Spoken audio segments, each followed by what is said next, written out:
बिहार की कहानी जो शुरू हुई बिहार के राजा महाराजाओं से। ये सफर भारत की आजादी से लेके बिहार की राजनीति की शुरुआत तक आया, जहां से निकला जेपी का आंदोलन और इसमें से निकले नेता जिन्होंने बिहार पर राज किया, जिसके बाद आए लालू और नीतीश और बाकी बड़े नेता। लालू का जंगल राज, चारा घोटाला और राबड़ी के बाद अब हम आ गए हैं नीतीश के समय पर।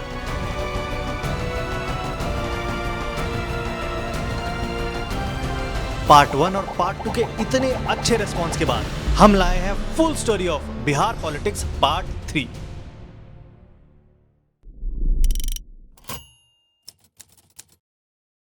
अब पार्ट 2 के एंड तक नीतीश कुमार बिहार के सीएम बन गए थे।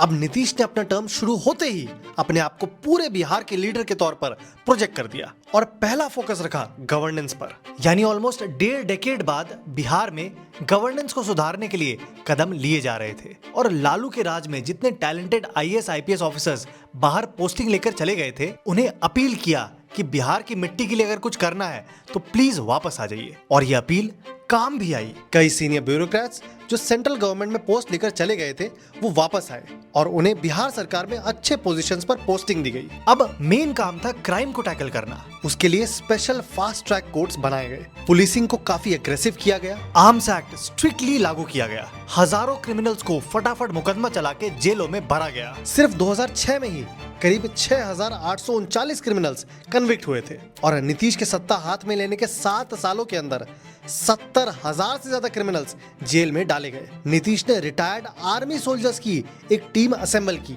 माओवादियों और ऑर्गेनाइज्ड गैंग से लड़ने के लिए, जिसे कहा गया स्पेशल ऑक्सिलरी पुलिस।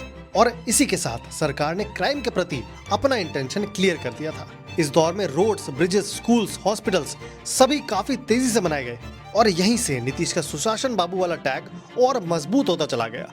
नीतीश ने चार्ज लेने के कुछ ही महीनों के अंदर ही अति पिछड़ी जातियों के लिए भी कई कदम उठाए गए, जैसे महादलित कमीशन बनाया, बिहार महादलित विकास मिशन लॉन्च किया और करीब 18 शेड्यूल कास्ट को महादलित कैटेगरी में डाला। ये वो थे जो दलित में भी सबसे पीछे थे। उनके लिए हाउसिंग, एजुकेशन और रोजगार के लिए भी प्रोग्राम्स लॉन्च किए। नीतीश ने यही काम मुसलमानों में भी किया। मुस्लिम्स में भी जो बैकवर्ड कास्ट होती है, जिसे लोकली पसमंदा कहा जाता है, उनके लिए स्पेसिफिक स्कीम्स चालू करवाई गई और उनमें से कईयों को ईबीसी रिजर्वेशन भी दिलवाया गया। ईबीसी यानी एक्सट्रीमली बैकवर्ड क्लास। यानी नीतीश ने लालू के 2 मेन सपोर्ट बेस मुस्लिम्स और दलित्स दोनों में सेंध मार दी थी। लेकिन नीतीश ने एक और एरिया आइडेंटिफाई किया जो जाति धर्म कुछ भी नहीं देखता था, सब में उन्हें पॉपुलर बनाने वाला था। महिलाएं, जो लालू के रेजिम में बिल्कुल इग्नोर्ड रही।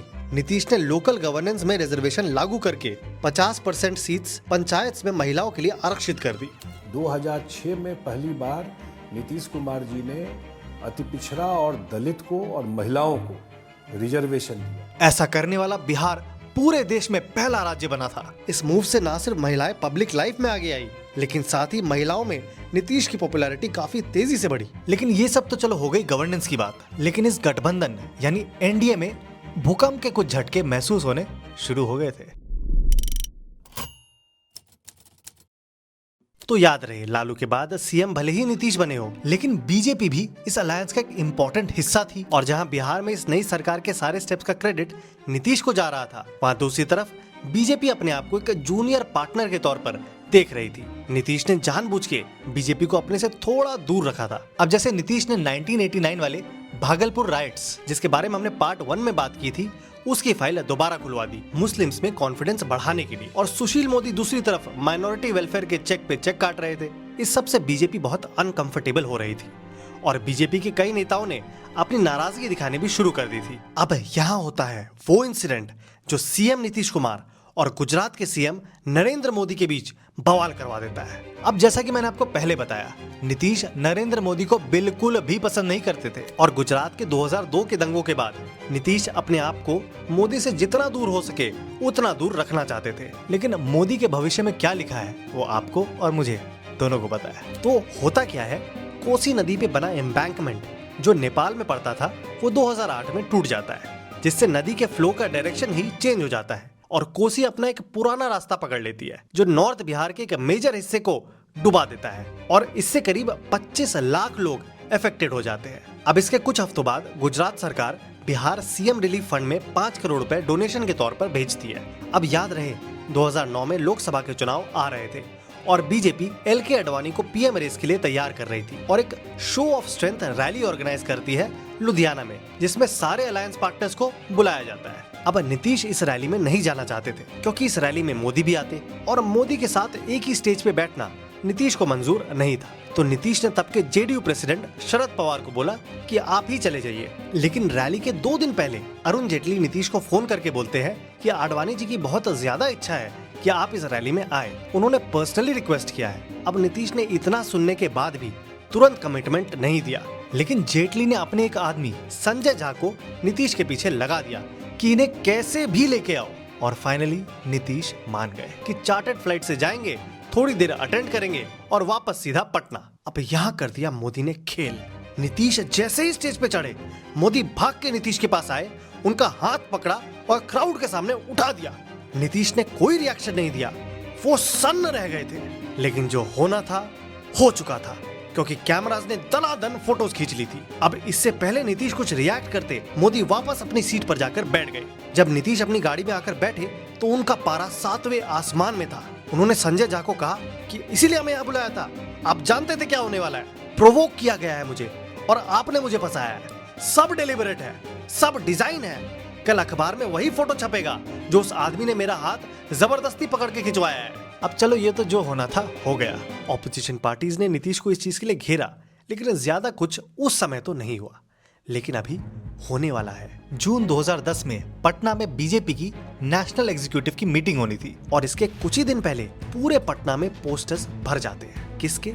वही मोदी और नीतीश के हाथ पकड़ने वाली फोटोज और पोस्टर में मोदी को थैंक यू लिखा होता है कोसी रिलीफ में 5 करोड़ के महादान के लिए। अब ये करवाया किसने था? बीजेपी के ही कुछ नेता अब मोदी के खेमे में जा चुके थे और नीतीश के बीजेपी को बी टीम की तरह ट्रीट करने से नाराज चल रहे थे। अब हुआ क्या, मोदी बिहार काफी सालों बाद आ रहे थे और गुजरात में दनादन इलेक्शंस भी जीत रहे थे, तो बीजेपी में उनका एक अलग ऑरा बन गया था। अब बीजेपी का सेशन जब शुरू होने वाला था, नीतीश पटना में नहीं थे, लेकिन उन्होंने कहा था कि बीजेपी के सारे नेताओं के लिए एक डिनर जरूर होस्ट करेंगे इससे पहले कि वो पटना से बाहर जाए। इनविटेशन कार्ड छप गए थे, हर नेता को पर्सनली इनवाइट चला गया था। लेकिन सुबह हुई और न्यूज़पेपर नीतीश के पास लाया गया और नीतीश ने जो देखा वो हैरान रह गए। पटना के 2 सबसे ज्यादा बिकने वाले हिंदी अखबार जागरण और हिंदुस्तान में फुल पेज एडवर्टीजमेंट छपा था। उसमें लिखा क्या था? वही जो पोस्टर में छपा था, नीतीश और मोदी की फोटो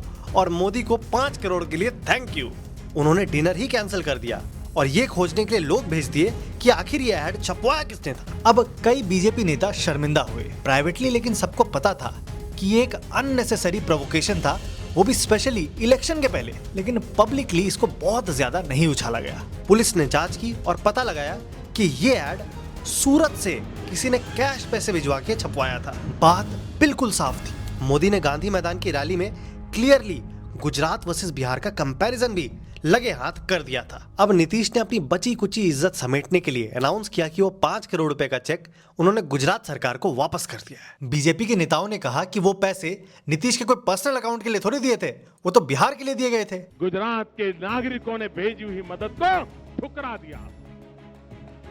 दिया था। लेकिन जो भी हो, जेडीयू और बीजेपी की बीच की दरार सबको क्लियरली दिखाई देने लग गई थी। लेकिन डिवोर्स अभी भी थोड़ा दूर था। अब इसी 2010 के अंत में होते हैं बिहार विधानसभा के चुनाव। नीतीश बीजेपी के साथ मिलकर ये इलेक्शन लड़ते हैं। नीतीश अपनी स्टाइल ऑफ गवर्नेंस और लॉ एंड ऑर्डर के इंप्रूवमेंट के बेसिस पर इस बार कूदे थे और रिजल्ट्स ने गजब कर दिया। जेडीयू ने 115 सीट्स जीत ली, बीजेपी के आए 91, यानी एनडीए ने सारे रिकॉर्ड्स तोड़ दिए थे और नीतीश कुमार तीसरी बार बिहार के मुख्यमंत्री बनते हैं। याद है ना, 7 दिन के लिए फर्स्ट टाइम बन चुके थे। लेकिन अब माहौल बदलने वाला है। तो एक चीज जो मुझे बिजनेस ओनर्स और क्रिएटर्स में कॉमन लगती है वो ये कि सब लोग लीड्स का पीछा करते हैं। और सच बताऊं, मैक्सिमम बिजनेसेस जो ग्रो नहीं कर पाते हैं उसके पीछे का मेन कारण होता है प्रॉपर लीड मैनेजमेंट सिस्टम नहीं होना। कोई व्हाट्सएप में सेव कर रहा है, कोई एक्सेल में लिख रहा है और आधे टाइम तो पता ही नहीं होता है कौन से क्लाइंट से कब फॉलो अप लेना है। अब इस प्रॉब्लम का सोल्यूशन आज मैं आपसे जेन्युइनली शेयर करना चाहता हूँ। यह है ओडू CRM, एक ऑल इन वन प्लेटफॉर्म जो आपके लीड्स, कॉल्स, मेल्स, डील्स सब कुछ एक ही जगह ट्रैक कर देता है। देखो, ओडू में आप रियल टाइम में देख सकते हो कौन सा लीड किस स्टेज पर अटका हुआ है, कौन कन्वर्ट होने वाला है और किसको फिर से फॉलो अप चाहिए। और सबसे अच्छी चीज, ये आपके emails, website forms, marketing campaigns सब के साथ कनेक्ट हो जाता है। मतलब लीड जनरेट होते ही automatic entry, no manual data entry का हेडेक। टीम है तो उनका परफॉर्मेंस भी यही ट्रैक हो जाता है। कौन कितने डील्स क्लोज कर रहा है, कौन कितनी सेल्स कर रहा है और किस डील को मैनेजर अप्रूवल चाहिए। अगर आप बिजनेस रन करते हो, छोटा या बड़ा, और आपको लगता है सेल्स पाइपलाइन मैनेज करना आपके टाइम का सबसे बोरिंग और कंफ्यूजिंग पार्ट है, तो ऑनेस्टली ओडू CRM उस प्रॉब्लम को सिंप्लीफाई कर देता है। सेटअप सिंपल, इंटरफेस क्लीन, सब कुछ एक ही डैशबोर्ड में। आप ट्राई कर सकते हो, लिंक डिस्क्रिप्शन में है। और अगर अच्छा लगे तो मुझे जरूर बताना। अब चलिए वापस हमारे वीडियो पर चलते हैं। अब 2010 के बाद से ही बीजेपी अटल बिहारी वाजपेयी के दौर से मोदी के बीजेपी में ट्रांजिशन कर रही थी। अब अरेंजमेंट ऐसा किया गया था कि नीतीश सेंटर में दखलंदाजी नहीं करेंगे और वहां दूसरी तरफ बीजेपी भी नीतीश के काम में बिहार में अड़ंगा नहीं लगाएगी। लेकिन बीजेपी जब मोदी के हाथ में आने लगी तो नीतीश इससे अनकंफर्टेबल होने लगे। नीतीश ने उस समय कहा था कि उस व्यक्ति पर कॉम्प्रोमाइज नहीं करेंगे जो व्यक्ति देश में भय पैदा करता हो, उसकी महत्वाकांक्षा के लिए अपने उसूलों के साथ समझौता नहीं करेंगे। आप किसी भ्रम में मत रहिएगा। और एनडीए जब 2009 का लोकसभा चुनाव हारी, अब नीतीश पूरी तरह से कन्विंस हो गए थे कि मोदी ब्रांड ऑफ पॉलिटिक्स नहीं चलने वाली है। और उन्होंने कई बीजेपी नेताओं को बैक भी किया जो मोदी के खिलाफ खड़े हो रहे थे। यहाँ तक कि नितिन गडकरी, जो उस समय बीजेपी के प्रेसिडेंट थे, उन्होंने नीतीश को कहा था कि बिना उनसे कंसल्ट किए बीजेपी ऐसा कोई फैसला नहीं लेगी। लेकिन उसके कुछ टाइम बाद ही गडकरी खुद प्रेसिडेंट पोस्ट से हटा दिए गए और ये वादा खोखला साबित हुआ। अब 2012 आते आते मामला बिल्कुल क्लियर होता जा रहा था। गया की एक रैली में नीतीश के स्टेज पे रहते हुए बीजेपी वर्कर्स मोदी मोदी के नारे लगा रहे थे। लेकिन बीजेपी के कई नेता नीतीश को उंगली भी कर रहे थे कि नीतीश मोदी से जलते हैं। जब नीतीश ने पूरा बिहार घूमकर अधिकार यात्रा निकाली तो जानबूझकर बीजेपी को इस पूरे प्रोग्राम से दूर रखा था ताकि वो अपनी खुद की आइडेंटिटी बीजेपी से हट के एस्टैब्लिश कर पाए। और अप्रैल 2013 से सिर्फ एक महीने पहले नीतीश ने मोदी के अगेंस्ट नेशनल एग्जीक्यूटिव में बोला भी था कि ये देश एक मॉडल से नहीं चलने वाला है। इस देश में बहुत सारे लोगों को, बहुत मॉडल्स को साथ लेके चलना पड़ेगा।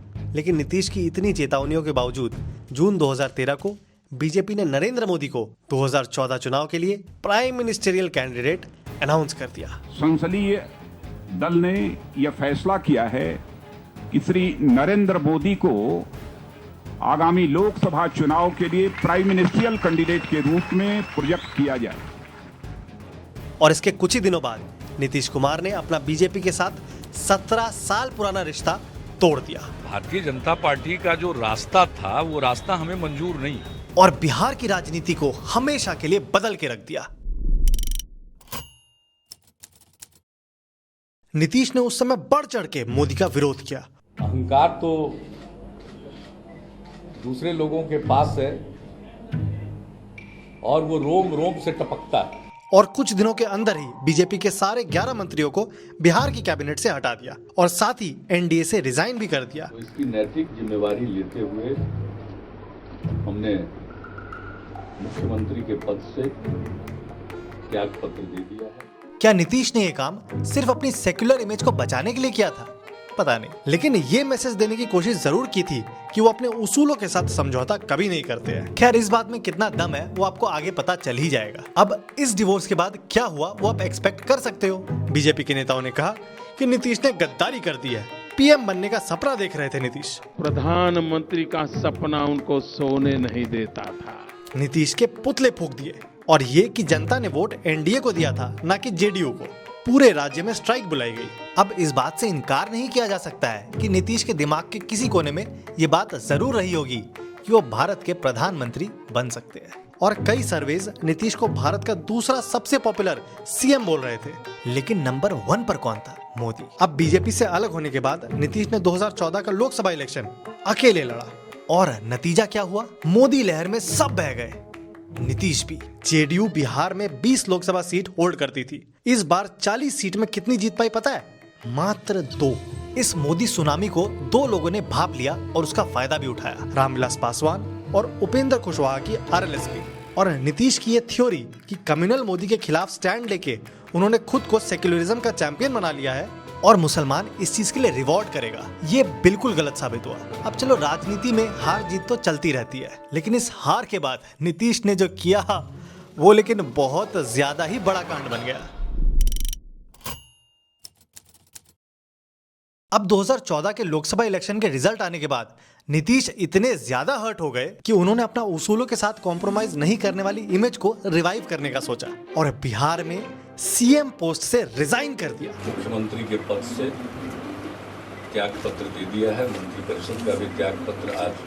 अब किसी को तो बिहार का सीएम बनाना था, तो नीतीश ने सोचा किसी वफादार आदमी को बना देते हैं। तो नीतीश ने महादलित समाज से आने वाले जितिन राम मांझी को सीएम बना दिया। अब मांझी जैसे ही सीएम बने, सारा मीडिया पीछे लग गया कि मांझी जी क्या आप रबर स्टैम्प सीएम हैं? क्या आप वही करेंगे जो नीतीश बोलेंगे? क्या आप रबर स्टैम्प होंगे? फिर कैसे करें? रबर स्टैम्प कैसे क्यों होगा? और यहाँ मांझी का दिमाग सटक गया और मांझी का ईगो हर्ट होने की वजह से उन्होंने डिसाइड किया कि वो अपनी मन की करेंगे और अपने मन से कुछ डिसीजन लेने लगे। नीतीश का तो दिमाग ही खराब हो गया। नीतीश ने सोचा था कि ऐसे ही किसी को बना देते हैं और इस सरकार को बेवजह लोग परेशान करने की कोशिश करेंगे तो हम उसको गार्ड करने के लिए भी खड़ा होंगे। अब उसे क्या पता था कि वो खुद को सही में सीएम समझने लग जाएगा। और 2015 के फरवरी आते आते तो मांझी इतने खतरनाक हो गए थे कि नीतीश को तो पार्टी ही टूट जाने का डर लगने लग गया था। अब वो अपने ही बनाए सीएम को हटाने की प्लानिंग करने लगे। तो उन्होंने पार्टी में रेजोल्यूशन पास करके बोला कि मांझी जी आप रिजाइन कर दीजिए। और इस वक्त की बड़ी खबर आपको बता दें, बिहार के मुख्यमंत्री जीतन राम मांझी को हटाया जा सकता है। सूत्रों के हवाले से ऐसी खबरें आ रही है। मांझी ने बोला ना, हम तो नहीं करेंगे। और खुद सोच के देखो, मांझी को पीछे से चाबी कौन घुमा रहा होगा? अरे थोड़ा दिमाग लगाओ। अरे मोदी जी और उनकी बीजेपी, क्योंकि दुश्मन का दुश्मन दोस्त। तो लास्ट में परेशान होकर नीतीश कुमार को अपने ही बनाए सीएम को हटाने के लिए अपनी ही सरकार गिरानी पड़ गई। 22 फरवरी रविवार को शाम 5 बजे शपथ ग्रहण होगा। अब विधानसभा में नंबर्स प्रूफ करने थे, तो नीतीश को सीएम बनने में वापस हेल्प किसने की? वही लालू और आरजेडी, जिसका सफाया नीतीश ने किया था। मांझी जी को इस्तीफा कर देना चाहिए था। ये बीजेपी के चक्कर में पड़ के अपना भी भविष्य गंवाए। खैर जो भी हुआ स्वागत है, मिलजुल करके काम करिए, बीजेपी को हराने में लग गए। और फाइनली मांझी आउट, नीतीश इन। नीतीश वापस सीएम पद की शपथ लेते हैं।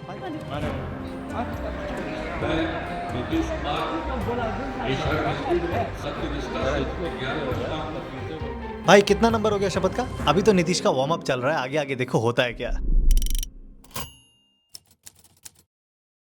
अब जब नीतीश बिहार पर राज कर रहे थे तो उस समय लालू क्या कर रहे थे? तो 2005 की हार के बाद लालू नेशनल पॉलिटिक्स में हाथ आजमाने के लिए दिल्ली चले गए थे और समय भी एकदम सटीक था, क्योंकि 2004 के लोकसभा इलेक्शंस में बीजेपी हार चुकी थी और यूपीए यानी कांग्रेस की सरकार आ गई थी, जिसका 20 सीट्स के साथ लालू भी एक इम्पोर्टेंट हिस्सा थे। अरे कांग्रेस के बाद यूपीए में सबसे बड़ी पार्टी लालू की ही थी। उस समय जब पीएम चुनने की बारी आई थी तो लालू ने सोनिया को पीएम बनने के लिए पूरा सपोर्ट किया था, लेकिन मैडम नहीं मानी और मनमोहन सिंह को पीएम बनाया गया और इसी सरकार में लालू को यूनियन रेलवे मिनिस्टर बनाया गया। सोचो, लालू ने वही मंत्रालय लिया जो नीतीश ने छोड़ा था। पोएटिक लग रहा है। लालू सीएम थे, नीतीश बन गए।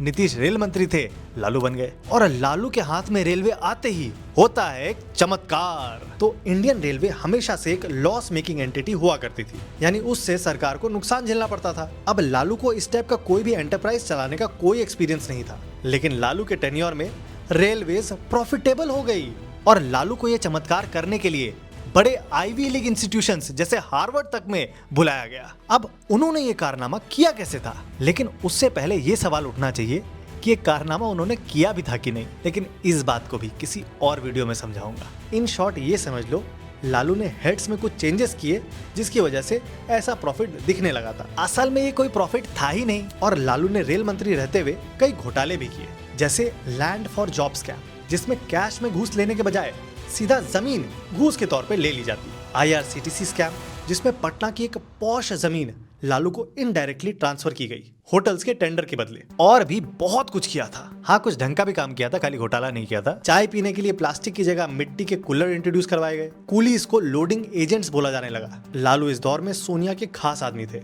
वो देश के सारे मेजर डिसीजंस का हिस्सा होते थे। 2008 में जब लेफ्ट फ्रंट ने यूपीए सरकार से समर्थन खींच लिया था, withdrawing support from the UPA government. वो इंडो यूएस न्यूक्लियर डील की वजह से, तो लालू की वजह से ही मनमोहन सरकार बच पाई थी। लेकिन 2009 के लोकसभा इलेक्शंस में लालू को बड़ा झटका लगा था। कांग्रेस और आरजेडी के बीच सीट शेयरिंग को लेकर मारपीट हो गई थी। Given 3 sitting seat to them, if they will contest there, their 3 sitting seat I will contest there. और दोनों पार्टीज अलग अलग इलेक्शन लड़ती है और लालू के लिए ये बहुत घातक साबित हुआ। और जिसका डर था वही हुआ। बिहार में वोट बट गए और लालू की आई 40 में से सिर्फ 4 सीट्स। वहां दूसरी तरफ उनके राइवल नीतीश कुमार को सुशासन बाबू बोल के सेलिब्रेट किया जा रहा था।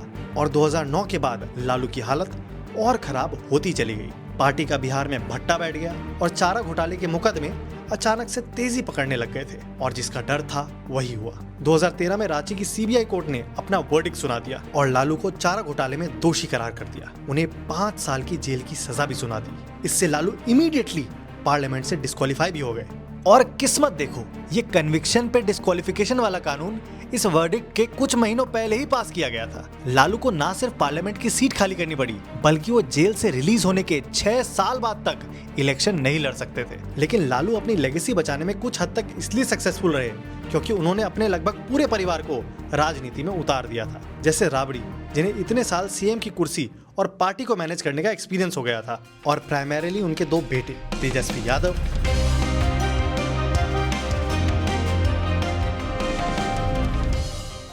और तेज प्रताप यादव, जो आगे चल के बिहार की राजनीति को शेप करने वाले हैं। अब आ जाओ फिर से नीतीश पर। हाँ, तो वो मांझी वाले एपिसोड के बाद नीतीश दोबारा सीएम बन गए। चौबारा। और इस बार नीतीश ने नया ही काम कर दिया। इतने लंबे समय से राइवल रहे लालू प्रसाद यादव के साथ सुलह कर ली। बीजेपी की 2014 की विक्ट्री के बाद सारे ऑपोजिशन के कान खड़े हो गए थे कि उनका पंगा अब कोई आम नेता या आम पार्टी से नहीं होने वाला है। और इतनी मेहनत बीजेपी की मशीनरी को अकेले टैकल करना किसी अकेले के बस की बात तो नहीं है।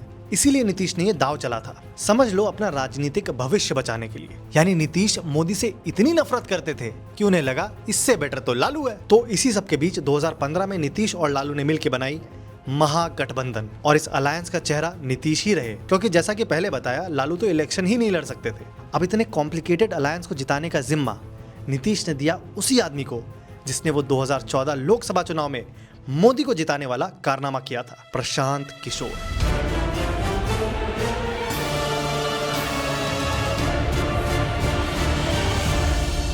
अब मैंने इस इलेक्शन और प्रशांत किशोर की कहानी बिल्कुल डिटेल में समझाई है इस वीडियो में, तो उसका लिंक मैं डिस्क्रिप्शन में डाल दूंगा, जाके देख लेना। अब चुनाव हुए, मोदी ने नीतीश के डीएनए के बारे में कुछ बोल दिया। शायद डीएनए में ही कोई गड़बड़ है। नीतीश ने फिर ये बोल दिया, प्रधानमंत्री जी के कार्यालय में डीएनए टेस्ट के लिए सैंपल भेजा जाना शुरू हो जाएगा कि जांच करा दीजिए। और फिर एक डीएनए कैंपेन चलाया गया। ये सब मैंने पीके वाले वीडियो में कवर किया हुआ है। अब सारे एग्जिट पोल्स बीजेपी की सरकार दिखा रहे थे, लेकिन जब इस इलेक्शन के रिजल्ट आए, उफ, मोदी लहर को पीके ने बिहार में रोक दिया। इस अलायंस के आए 178 सीट्स, जो कि बहुत ही अच्छा परफॉर्मेंस था। पूरा महागठबंधन सेलिब्रेट कर रहा था, लेकिन जाने अनजाने में नीतीश ने बहुत बड़ा कांड कर दिया था। नीतीश की वजह से लालू और उनकी पार्टी, जो बिहार में इस समय तक खाक हो चुकी थी, वो पूरे बिहार की सिंगल लार्जेस्ट पार्टी बन गई थी। यानी आरजेडी की जेडीयू से भी ज्यादा सीट्स आ गई थी। इस इलेक्शन में बीजेपी के आए थे बस 53 सीट्स। लेकिन चलो, अभी तो कम से कम नीतीश को ये जीत कंफर्ट दे रही होगी। नीतीश कुमार बिहार में 5वीं बार मुख्यमंत्री पद की शपथ लेते हैं और लालू के छोटे बेटे तेजस्वी बनते हैं उप मुख्यमंत्री और बड़े बेटे तेज प्रताप को भी मिनिस्टर बनाया जाता है। तेजू भैया भी अपनी माँ की तरह शपथ ठीक से पढ़ नहीं पा रहे थे। ये शब्द उपेक्षित नहीं है बल्कि अपेक्षित है, कृपया एक बार माफ कीजिएगा। अब इलेक्शन जीतने के लिए तो ये कॉम्बिनेशन बहुत तगड़ा था। एक तरफ नीतीश का वो विकास पुरुष वाला नैरेटिव और दूसरी तरफ लालू का MY समीकरण। लेकिन इलेक्शन जीतना और सरकार चलाने में अंतर होता है। अब 2016 में नीतीश ने अपने कैंपेनिंग के टाइम किया बहुत बड़ा वादा पूरा कर दिया। पूरे बिहार में शराब बंदी लगा दी।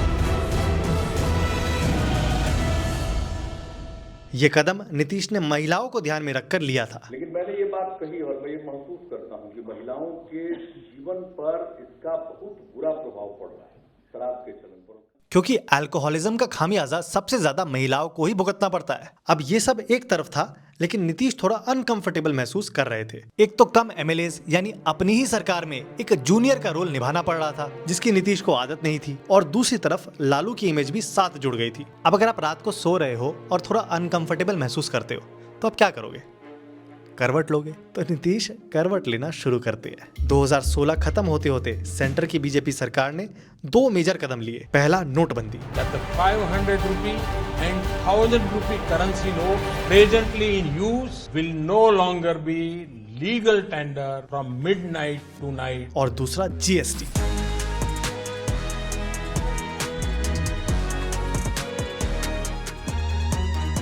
और नीतीश ने दोनों का सपोर्ट कर दिया।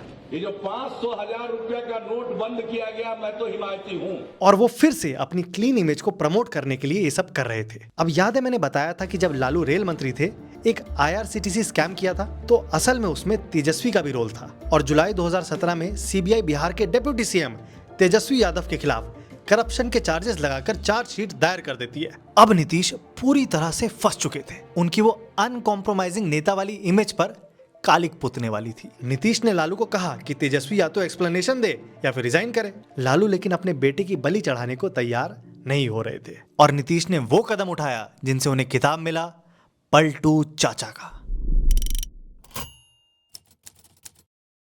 जुलाई 26, 2017 को नीतीश कुमार ने मुख्यमंत्री पद से इस्तीफा दे दिया। समझा कि अब मेरे जैसे व्यक्ति के लिए इस सरकार का चलाना संभव नहीं है, और अपनी ही सरकार गिरा दी।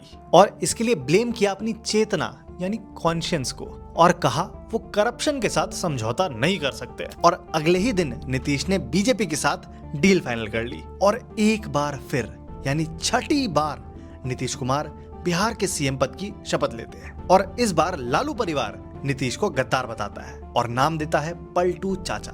और पलटू चाचा के बारे में हम क्या बोले? ऐसा कोई सगा नहीं जिसको हमारे चाचा ने ठगा नहीं।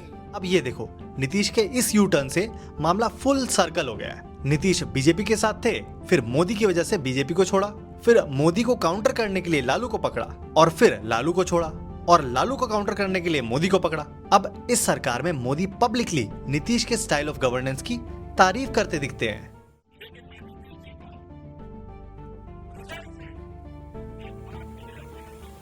और फिर जल्द 2019 के लोकसभा चुनाव भी आ गए, और ये इलेक्शन नीतीश और बीजेपी ने मिलकर लड़ा, और इससे दोनों को फायदा हुआ, और बिहार लिटरली साफ कर दिया। 40 में से 39 सीट जीत ली। अब लेकिन इससे ये भी तय हो गया था कि बीजेपी मोदी के राज में और पावरफुल होती जा रही थी, और एक साल बाद ही आ गए 2020 के बिहार विधानसभा चुनाव। अब इस इलेक्शन के मेन अट्रैक्शन बने LJP के चिराग पासवान, जो NDA में ही थे, लेकिन अनाउंस कर दिया कि वो बिहार में अकेले लड़ेंगे।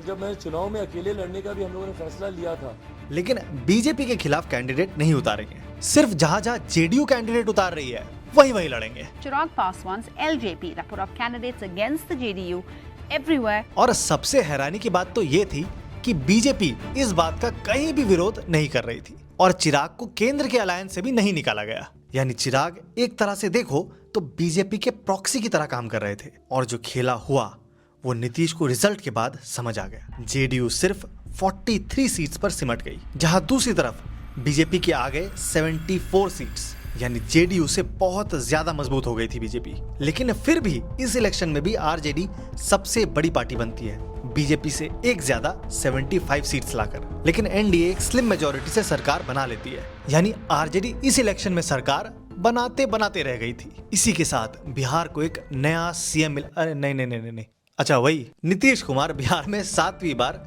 मुख्यमंत्री पद की शपथ लेते हैं। अभी भी देख के क्यों पड़ रहा है ये आदमी, अभी तक तो याद हो जाना चाहिए था। और इस बार बीजेपी एक नहीं 2 डेप्यूटी CM अपॉइंट करती है, और सुशील मोदी जो बिहार में 13 साल तक डिप्टी सीएम रहे, उसे हटा देती है और दिल्ली बुला लेती है। क्यों? क्योंकि उनके नीतीश के साथ अच्छे रिलेशंस थे और बीजेपी नीतीश को चेक में रखना चाहती थी। लेकिन इसका अंजाम आपको आगे पता चल जाएगा। अब जैसे जैसे दिन बीत रहे थे, नीतीश का डर बढ़ता जा रहा था, क्योंकि बीजेपी ना सिर्फ मजबूत हो रही थी, वो एक्टिवली नीतीश को कमजोर भी कर रही थी। अब हुआ क्या कि 2021 में जेडीयू के प्रेसिडेंट आरसीपी सिंह को केंद्र में मोदी सरकार का कैबिनेट मिनिस्टर बना दिया गया। भारत के संविधान के प्रति सच्ची श्रद्धा और निष्ठा रखूंगा। बिना नीतीश कुमार से पूछे और अंदर खाने ये बातें होने लगी कि बीजेपी आरसीपी को तैयार कर रही है जेडीयू को तोड़ने के लिए। एनआरसी को लेके भी नीतीश बीजेपी से अलग ओपिनियन रखते थे। एनआरसी की जहां तक बात है तो एनआरसी का तो कोई सवाल ही पैदा नहीं, और बिहार में इसे इम्प्लीमेंट करने से साफ मना कर देते हैं। और कास्ट सेंसस के लिए भी नीतीश जोर लगाते हैं, जिसके लिए बीजेपी उतनी उत्सुक तो नहीं थी। और 2021 आते आते ये साफ हो गया था कि ये अलायंस कोई आइडियोलॉजी के बेसिस पे नहीं किया गया है, बल्कि बस सत्ता में बने रहने के लिए किया गया एक अरेंजमेंट था।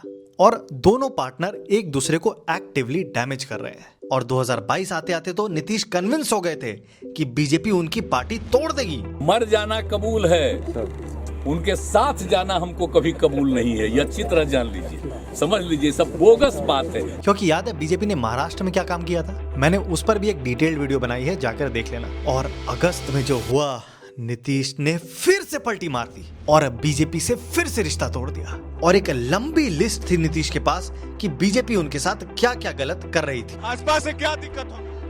सारी मीटिंग आज हुई और सब लोगों की इच्छा यही हुई है कि हम लोगों को एनडीए छोड़ देना चाहिए। चिराग पासवान का 2020 वाला कांड, पार्टी तोड़ने का ट्राई करना, एटसेट्रा। और वो फिर से अपनी सरकार गिराते हैं और अगले दिन आरजेडी के साथ मिलकर सरकार बना भी देते हैं। मुझे लग ही नहीं रहा है कि मैं कोई रियल लाइफ स्टोरी बता रहा हूँ। नीतीश 8वीं बार सीएम पद की शपथ लेते हैं। तेजस्वी यादव फिर से डिप्टी सीएम बनते हैं। क्या नाटक है, सरकार है कि म्यूजिकल चेयर्स। और बीजेपी फिर से अपना वही पुराना रोना रोती है, बड़े बड़े क्लेम्स करती है कि नीतीश बाबू को अब कभी नहीं लेंगे, उन पे कोई भरोसा नहीं करेंगे, वगैरह वगैरह। और लल्लन बाबू को भी स्पष्ट कहना चाहता हूँ, आप लोगों के लिए भाजपा के दरवाजे हमेशा के लिए बंद हो चुके हैं। जनता के वोट का अपमान हुआ है। अब मैं और क्या बोलूं इस बारे में, आगे बढ़ते हैं। अब नीतीश को 2024 का लोकसभा चुनाव दिख रहा था और वो सारे ऑपोजिशन पार्टीज को एक मंच पर लाना चाहते थे। तो वो पटना में एक मीटिंग बुलाते हैं। और आप जानते हैं आज कई पार्टियों की मीटिंग हुई। यही मीटिंग आगे चल के इंडिया बनती है, यानी इंडी अलायंस में बदलती है। अब नीतीश और तेजस्वी मिलजुल के काम करना चालू कर देते हैं। साथ में 2024 के चुनावों की तैयारी भी कर रहे थे। नीतीश ने 2025 के चुनावों के लिए यहाँ तक कह दिया था कि उसे तेजस्वी लीड करेंगे। अरे हम तो शुरू से बोल रहे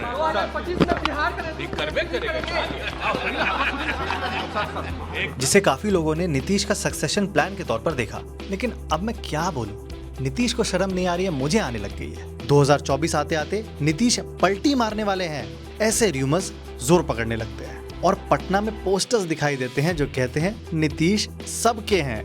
पहले नीतीश कम से कम ये पलटी मारने से पहले थोड़ा लॉजिक देते थे। इस बार क्या लॉजिक दिया पता है? मेरा मन नहीं लग रहा था। और सारे र्यूमर्स सही निकलते हैं। जनवरी 2024 में नीतीश आरजेडी को फिर छोड़ देते हैं और बीजेपी की गोद में फिर जाकर बैठ जाते हैं। और अब तो आपको प्रोसीजर याद हो गया होगा। क्या करते हैं?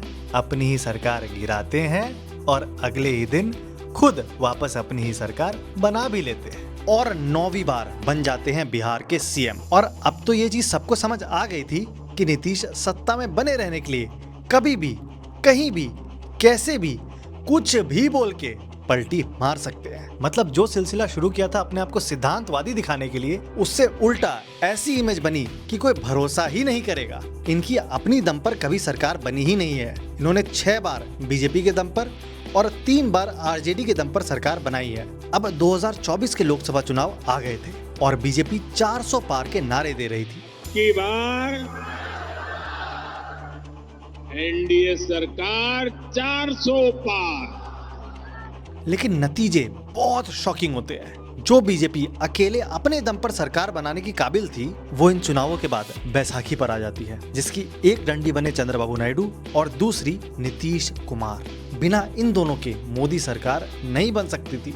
इसीलिए नीतीश की केंद्र सरकार में इज्जत बहुत बढ़ जाती है और यही कारण था कि बिहार का बजट एलोकेशन भी काफी बढ़ा दिया जाता है। अब इसके बाद एक बार फिर 2025 के विधानसभा चुनाव आ गए और इस इलेक्शन में आरजेडी, कांग्रेस और वीआईपी साथ लड़ी और नीतीश, बीजेपी और चिराग साथ लड़े और साथ ही प्रशांत किशोर ने भी अपनी पार्टी जन स्वराज को मैदान में उतारा और तेजू भैया भी अपना हाथ अलग से आजमा रहे थे।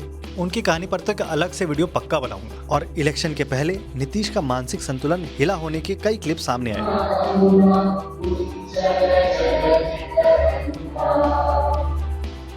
लेकिन इस सब के बावजूद अब इलेक्शन के रिजल्ट्स आए और एनडीए इतनी बड़ी मार्जिन से जीती कि सबका दिमाग खराब हो गया। अब इस इलेक्शन के रिजल्ट के पीछे एक बहुत बड़ा कारण माना गया 10,000 रुपए को। हुआ क्या था, 10-10 हजार रुपए करीब 1.5 करोड़ बिहार की महिलाओं के खाते में डाल दिए गए थे। आप लोग को पैसा मिला? हाँ, हमको 10,000 रुपया मिला। प्रशांत किशोर की जन स्वराज, तेज प्रताप की पार्टी, वीआईपी सब 0 पर सिमट गए। आरजेडी खुद सिर्फ 25 सीट ला पाई और नीतीश कुमार 10वीं बार बिहार के सीएम पद की शपथ लेते हैं। मैं बिहार राज्य के मुख्यमंत्री के रूप में मैं अपने कर्तव्यों का श्रद्धापूर्वक तो मुझे ये वीडियो बना के बहुत मजा आया, बहुत मेहनत भी लगी, लेकिन उम्मीद करते हैं आप लोगों को देख के मजा आया होगा। अगर हाँ तो प्लीज कंसिडर सब्सक्राइबिंग और फ्यूचर में ऐसे बहुत सारे वीडियोस लाइंड अप है, तो stay tuned and thanks for watching.